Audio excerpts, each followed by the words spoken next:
బత్తలపల్లికి మీ బామర్దిని పంపించకూడదా? అవ్వప్ప మర్చిపోతే. అరే బొమ్మర్ తిట్టారా? బావా వస్తానా నుండు. ఏం బావా?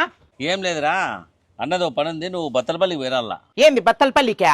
పొద్దునే 6 గంటలకు పోయి 12 గంటలకు అంతా ఎన్నికి తిరుక్కొని వచ్చినాను బావా. అంత పొద్దునే ఏంటికి పోయినావు? అవురా, ఏం పని ఉండా? ఏంది బావా అట్లా చెప్తావు నువ్వు నీ ఫ్రెండ్ ఇద్దరు నన్ను బత్తలపల్లి పంపించాలని నిన్న మాట్లాడుకున్నారు కదా, అది విని నేను పొద్దునే పోయి వచ్చినాను. ఎట్లా నీకు అబ్బకపోతే నాకు అబ్బదు, రేపు పనుంది. అయ్యి ఏం కాదులే, నా బామ్మర్దిని పంపిస్తానులే పొద్దున్నే బత్తలపల్లికి. అమ్మయ్య, బావ నాకు బత్తలపల్లికి పంపించాలనుకుంటున్నాడు. తెల్లారుజామునే నేను బస్కి పోయి వచ్చేస్తాను. కాదురా, మేము మాట్లాడుకుంటానే తిని నువ్వు బత్తలపల్లికి పోయినావు. తెల్లారు రంగల్లేసా పని చేసి వచ్చినావా లేదు ఎందుకో? ఆ పనేం నాకు తెలీదు. మీరే కదా నిన్న మాట్లాడుకుంటానేది మీ బామర్దికి బత్తలపల్లికి పంపియల్లా అని. అది విని నేను పోయి వచ్చినాను. నాకు తప్పదు కదప్ప ఎట్లయినా కూడా, అందుకని పోయి వచ్చినాను. పని ఏందో తెలియాలి కదా. కాదురా, పెద్దలు ఊరికే సామెత చెప్పినారా? హుసేనప్ప తాడి మేరకు పోయి ఊరికే మేము ఏదో మాట్లాడుకుంటా అంటే నువ్వు బత్తలపల్లికి వేస్తే ఎట్లా చెప్పు?